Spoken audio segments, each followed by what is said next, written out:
Hello, this is Max Drake. I came across this article on Bionic Reading and what it is. So here's an example that they use here, and I'll just zoom in a bit because it's a bit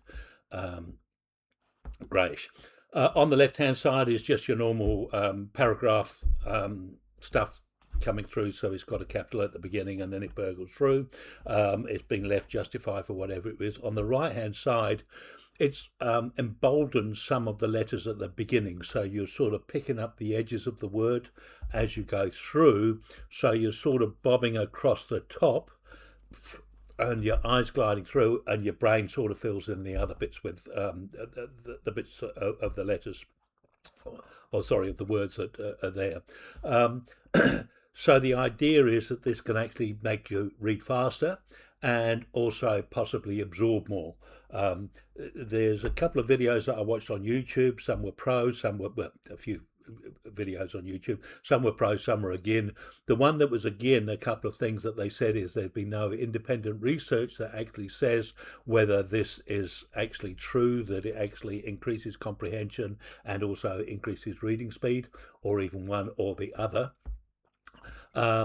And so, to a certain extent, it's just an interesting thing, but it has nothing, no supporting blind tests or anything that can do that. The other criticism which that one had was the fact that, to a certain extent, as you're looking at this, you have a white background and you have kind of mid to sort of slightly heavier grey, so it's not the highest contrast, which is normally black on white.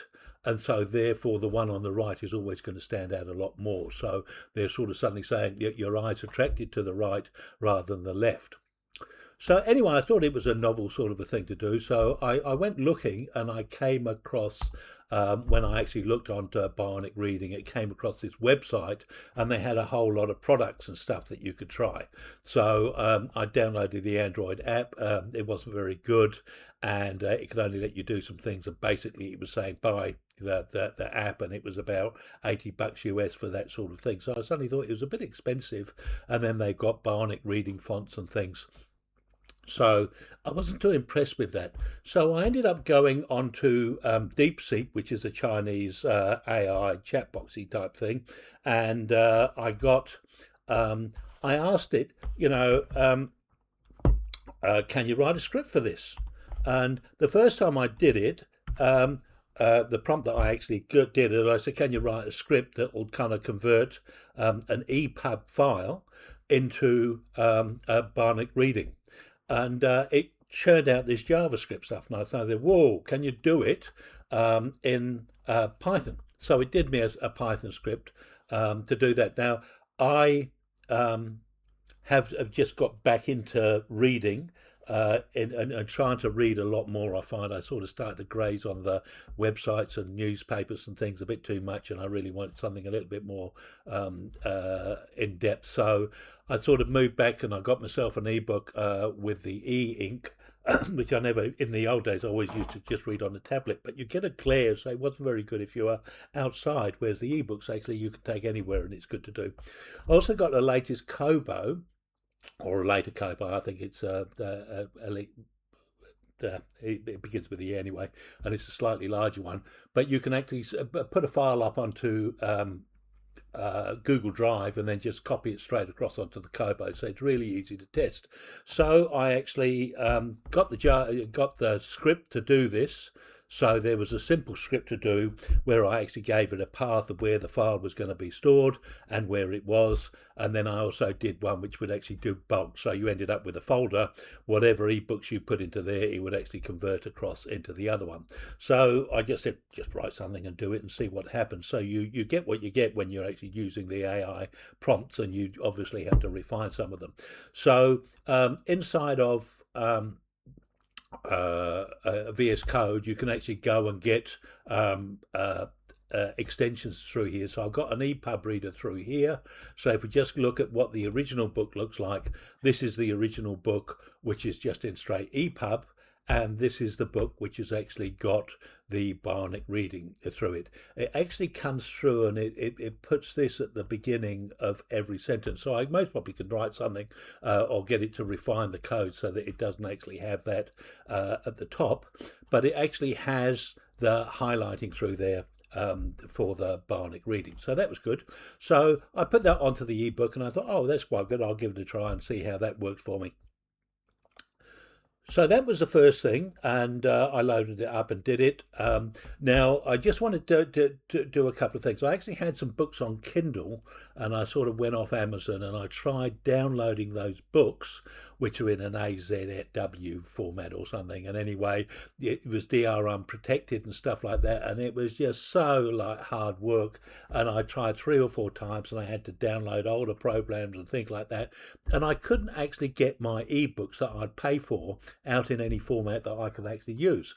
So I was very disappointed with that. So I actually moved over to the Kobo, and with the Kobo, they've got EPUB things, and I actually just recently bought another couple of books, and I downloaded them from the Kobo site, and they downloaded into Calibra. You add a little add-in or something like that, and it can break the DRM on it so that you can actually go and modify it. So I was able to modify those things very easily. So I'm very pro Kobo for a lot of the things that they do.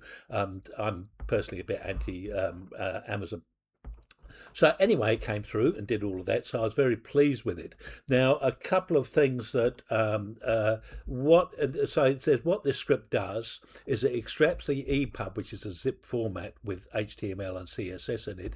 It finds all the HTML content files, processes each text, bolds the first part of each word, and you can kind of configure the percentage of those, skips short words, which it's done through here, and preserves all HTML structure, updates the metadata, and repackages into a EPUB with a BR at the end of the file name.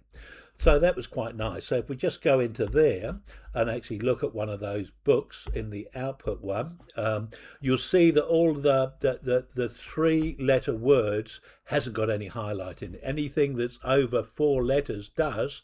Half are coloured and half aren't coloured. So if you've got something there which is 6 letters, 3 are boldened and 3 aren't. So you can actually modify that sort of sequence as to what it does.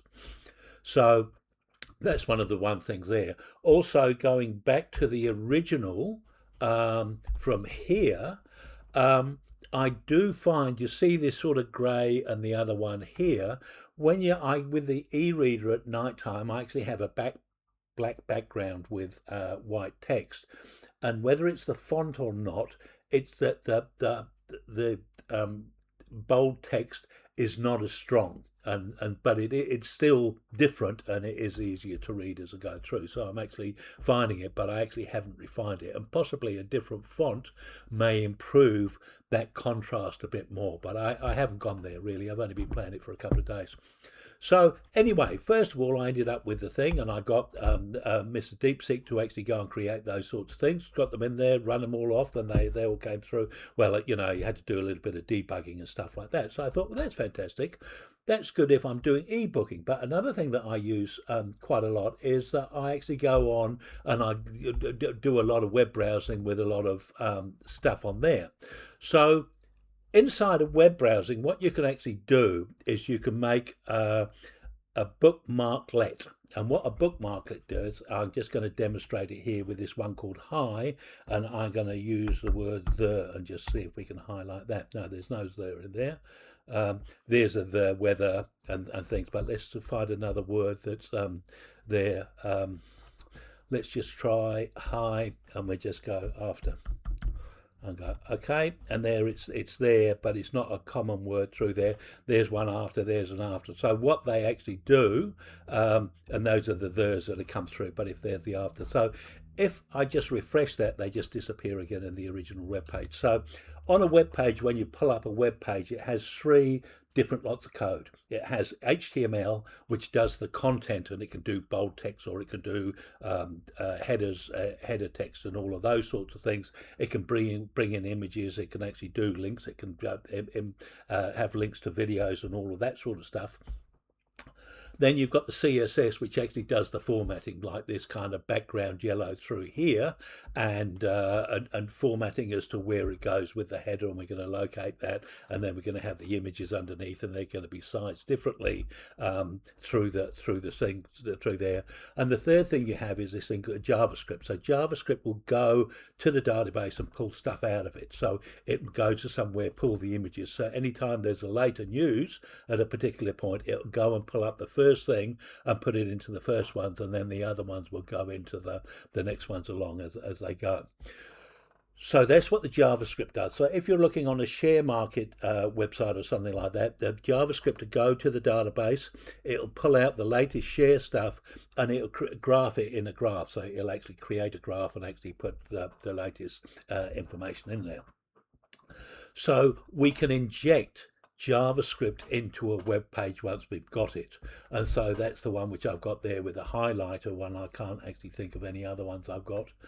Invert color on page, so we can invert the color on the page, and that does that, but you can't see the text through there, so that one's not good. But as soon as I refresh the page, it goes back and gets the original again. So I suddenly thought, well, you know, if I'm reading on a web page, can I actually use this on there? So I'm just going to delete that bookmark there. So we're going to create one. So I ended up asking, because I do a lot of reading on there, I said, can you create a whatever? There we go, and I need that one there. So the next one I suddenly said, can you create a bookmarklet for a browser? And then convert it into Bionic things. So anyway, it does this one, and it does a fancy one at the beginning, and then it does a simple one afterwards. Now this is written in JavaScript, and compared to JavaScript, normally, oh, here's a really simple one, 30% bold, subtle, 70% bold, aggressive. So let's just do the 70% bold, aggressive. So we're going to copy that. So what we can do into here is go through and make another bookmark. So we're going to make a bookmark, we're going to call it XXX, and then in the URL we're going to paste that JavaScript, and then that's just disappeared off the end there. So I'm just going to grab that and put it up here. And so if we go back to that website there, I can now go XXX, and you can see it's actually done that through there. So it's not really good on the headlines, but if you actually got a bit of text or something like that one here, I can actually just run it through there, and it'll just modify those ones through there and do the highlighting at that point in time. It's not that useful maybe on that particular one, but you see that it's actually done it all the way through. So again, if you've got a longer article or something like that on here, we can actually just hit that one through there, and on that one it actually does the colouring, so you can see the jump through there is quite dramatic. So the bookmarklet works on that. So because this is just a JavaScript injection onto the web page after it's been generated, you can just do a refresh and it will just go back to what it was before. So it'll go back to normal on what it's doing. So that's quite good. So for a lot of the reading I do, whether I'm actually on my browser, and for my ebook, I've got that. When I was looking on the site for this one here, some of the products that it's got, one of them was actually a Word add-in. So you get a button inside your Word that you can do that. But suddenly thinking, well, why do you need to go into Word to do that? If you've got a Word document, we can actually just do that. So I asked Deepseek to do that with Word documents. And what I decided to test that out on, so I've got a docx to Bionic, and I've run that script. And so when I've got the original document, this is my original CV coming through there. And the only thing is I've actually got some links. So I've got some hyperlinks inside the text thing that'll take me to different websites and things like that. They don't necessarily work in, well, actually I think they do work in Word, but if you actually if you save this as a PDF, it works quite well. So those hyperlinks work quite fantastically. So a lot of the times I'll do my CV. Now the interesting thing with this is that I took this doc and I changed it into this one here, and so it's just got the BR as the extension. But if we just go in, I'll just go and see if I can find it. So here's my original CV. You'll see on here I've actually got it, it's all in double commas. So the formatting inside there has been kept. So if we just go in there again and look at the one where we've done it, it comes through and it's still kept the same formatting in the double page, which is quite nice. The one thing which it hasn't done is that I've got a mail to link so that you can just click on the email and it'll just open up an email thing and start firing it off. And it's got some links down here, and these links haven't come across. So for my very simple first time, I actually asked a Deepseek to actually do it. It did the basics and got it all right, and that was quite nice. So I can now just get a docs file, so that's either from Google Docs, I think you can save as a Word docs, or I've got a Word file, and then I can save it as a Word, or I can save it as a PDF. And you know, for things like I don't tend to do that much Word, or I do something like specifications and stuff, so I could actually generate that Bionic Reading one to actually go through the specification, you know, which is mind-numbingly awful at the best of times, but you know, you could do that sort of thing. The thing is as well, you could keep both documents so you can hand out to other people, because you know, you may prefer this sort of style, but other people might find it quite confusing. So some it works for and other people it doesn't, so you've got both alternatives to do. So the point of this video was actually just saying, well, look, this is a rather interesting thing, whether it is something that suits you or not, whether there's any behind it that says that it's particularly wonderful. I think it's interesting, and I'm going to be trying it with a lot of my ebooks that I've been doing. So there's that point of view there. There's also, when you come through here, there's this site that wants you to pay for all of these things, whereas you can actually just get Deepseek or Claude or ChatGPT or whatever it is, or one of the other ones, to actually write that code for you and actually test it out so that you can actually do your own ones through here.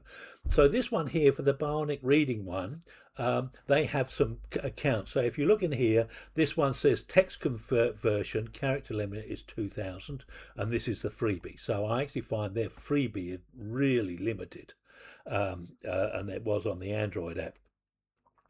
If you get the premium, which is $2 US a month, you get 5,000 text conversion things. You've got a website conversion that does that. As you see, it's just a bookmarklet. And then file conversions for month, you've got 9. So if you're doing the EPUB, you can do 3 in a month. And if you're paying $8.50, $8.25, you can do 30 in a month. Well, you know, I just did with that code there, I was able to do 1, 2, 3, 4, 5 straight away, and I've got another couple, so about 7 that I did quite easily. So, you know, you don't need to. So the thing which I'm saying is, it's something that you might explore that might work for you as far as your reading or the way that you actually do things. And you can actually use the tools of just the AI chatbot things to actually write your codes so that you can generate a whole load of those. So I hope you found that of interest. If you found it useful, please give a thumbs up. If not, then op pan your heart. Thank you very much for watching.